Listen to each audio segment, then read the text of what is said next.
Hello, कैसे हैं आप लोग। आज हम लोग प्रेजेंट इंडेफिनिट टेंस के बारे में अध्ययन करेंगे। ठीक है, प्रेजेंट इंडेफिनिट टेंस क्या होता है, इसकी कैसे पहचान करते हैं, इसको देखते हैं। पहले देखिए, जिस वाक्य के अंत में ता है, ती है, तो है, ते हैं, ता हूँ, ती हूँ आदि शब्द आते हैं, वह प्रेजेंट इंडेफिनिट टेंस होता है। जैसे एग्जाम्पल, वह खाता है, तुम हंसते हो, मैं जाता हूँ। इन तीनों ही वाक्यों के अंत में देखिए, ता है, ते हो, ता हूँ आदि आया है। तो इसको देख के हम पता लगा सकते हैं कि यह प्रेजेंट इंडेफिनिट टेंस है। ठीक, अब इसकी ट्रांसलेशन कैसे बनाते हैं, इंग्लिश कैसे बनाते हैं, इसको देख लेते हैं। सबसे पहले मैं ये बताना चाहती हूँ कि जो हमारे सेंटेंस होते हैं, वाक्य होते हैं, वो 3 प्रकार के होते हैं। कौन कौन से? अफर्मेटिव सेंटेंस, नेगेटिव सेंटेंस और इंट्रोगेटिव सेंटेंस, यानी प्रश्नवाचक वाक्य। अफर्मेटिव सेंटेंस यानी साधारण वाक्य, और दूसरा है नेगेटिव सेंटेंस, नकारात्मक वाक्य, इसमें नहीं आता है। और तीसरा है इंट्रोगेटिव सेंटेंस यानी प्रश्नवाचक वाक्य, जिसमें हम प्रश्न पूछते हैं। सबसे पहले हम देखते हैं कि जो अफर्मेटिव सेंटेंस है उसकी ट्रांसलेशन कैसे बनाते हैं। अफर्मेटिव सेंटेंस बनाने के लिए एक रूल है, नियम है। क्या है उसको देखते हैं।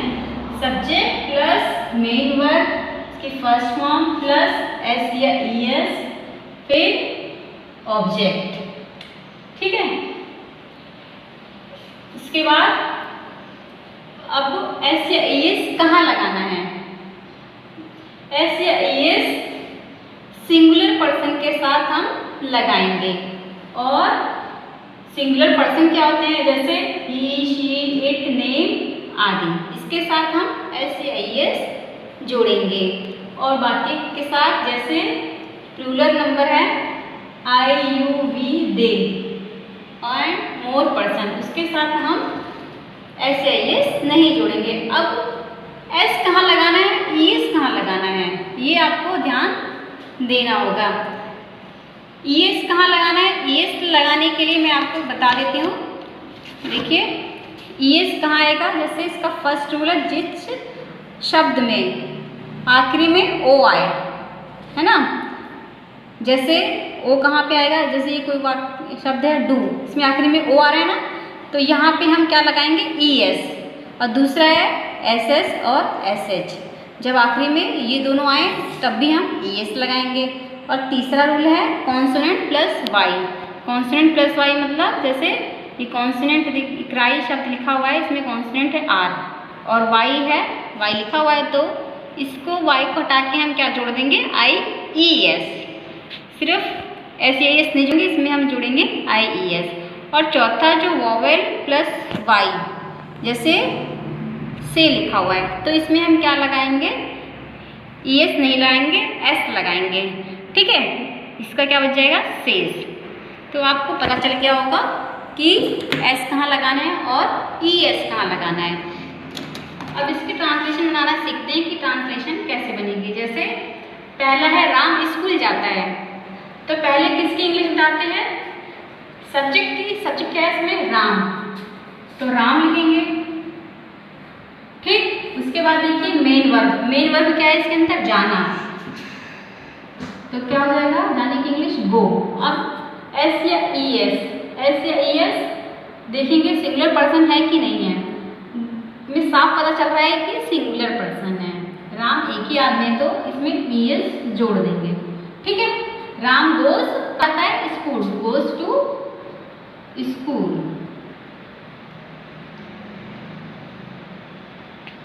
आखिरी में फुल स्टॉप। अब दूसरा क्या लिखा है, मैं हंसता हूँ। मैं की इंग्लिश क्या होती है, आई, तो आई लिख देंगे। ठीक, अब हंसने की इंग्लिश क्या होती है, प्ले, आई प्ले। और इसमें SEIS नहीं जोड़ेंगे क्योंकि ये क्या है, प्लूरल नंबर है, आई प्लूरल है, तो इसमें हम SEIS नहीं जोड़ेंगे, सिर्फ आई प्ले ही रहेगा। अमन घर आता है, अमन क्या है, सिंगुलर पर्सन है, तो इसमें भी हम SEIS जोड़ेंगे।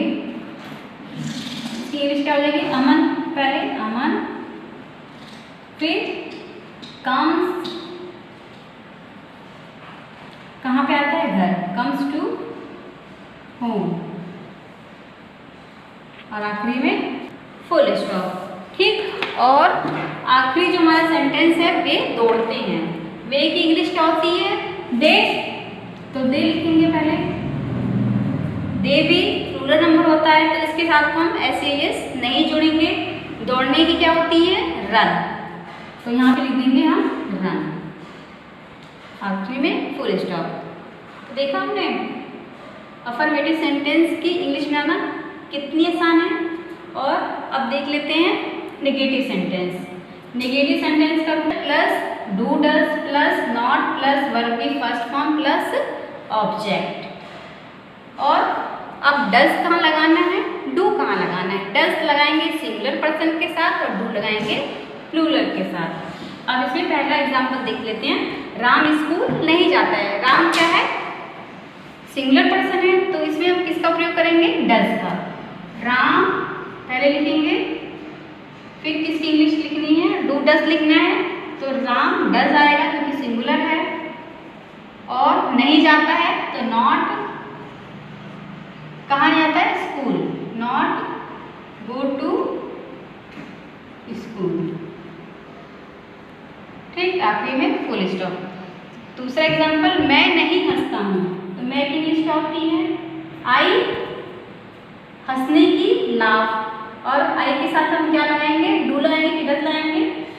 आई क्या है, प्लूरल है, तो इसके साथ हम डू लगाएंगे, आई डू, फिर नॉट और हंसने की laugh, I do not laugh, आखिरी में फुल स्टॉप। और वे नहीं दौड़ते हैं, वे की इंग्लिश क्या होती है, दे। ठीक है, अब दे भी प्लूरल है, तो इसके साथ हम इसका प्रयोग करेंगे डू का, दे डू, फिर नॉट दौड़ने की, run, they do not run. ठीक, इसी प्रकार हम इंट्रोगेटिव सेंटेंस यानी प्रश्नवाचक वाक्य की इंग्लिश बनाएंगे। इसका रूल क्या है, WH family plus do does plus subject plus not plus verb की फर्स्ट फॉर्म प्लस ऑब्जेक्ट। ठीक, WH फैमिली क्या होती है, WH फैमिली का अर्थ है जो शब्द W से या S से स्टार्ट हो, जैसे what, why, where, when, how, whom, which. ठीक, और डू डज कब लगाएंगे, जब किसी क्वेश्चन का आंसर हमें यस या नो में मिले। एग्जाम्पल के थ्रू समझते हैं। जैसे पहला एग्जाम्पल है, क्या आप खेलते हैं, इसमें हमें कैसा आंसर मिलेगा, यस या नो में, तो हम क्या लगाएंगे, पहले डू लगाएंगे या डज लगाएंगे। अब क्या आएगा इसमें, आपकी इंग्लिश क्या होती है, यू, तो यू के साथ हम किसका प्रयोग करेंगे, डू का, क्योंकि प्लूरल में होता है, तो डू यू। अब खेलने की इंग्लिश प्ले। ठीक, और आखिरी में full stop, do you play. खेलते हैं, आप क्या खेलते हैं, इसकी इंग्लिश बनानी है। अब इसका आंसर तो नहीं मिलेगा यस और नो में, तो क्या की इंग्लिश क्या होती है, वॉट। पहले हम वॉट लिखेंगे, वॉट, अब लगाएंगे डू या डज, वॉट डू, फिर इसमें सब्जेक्ट क्या है, आप, तो यू हो जाएगा, वॉट डू, और खेलने की प्ले, और आखिरी में full stop, what do you play. आखिरी एग्जाम्पल देखते हैं, क्या राम स्कूल नहीं जाता है, तो इसमें भी देखिए शुरुआत में आया है, जब शुरुआत में आएगा तो डू से लगाएंगे, WH फैमिली नहीं लगाएंगे। तो पहले हम लिखेंगे डू, लेकिन ये सिंगुलर पर्सन है, राम सिंगुलर, तो क्या हो जाएगा यहाँ पे डज। ठीक, डज पे सब्जेक्ट राम।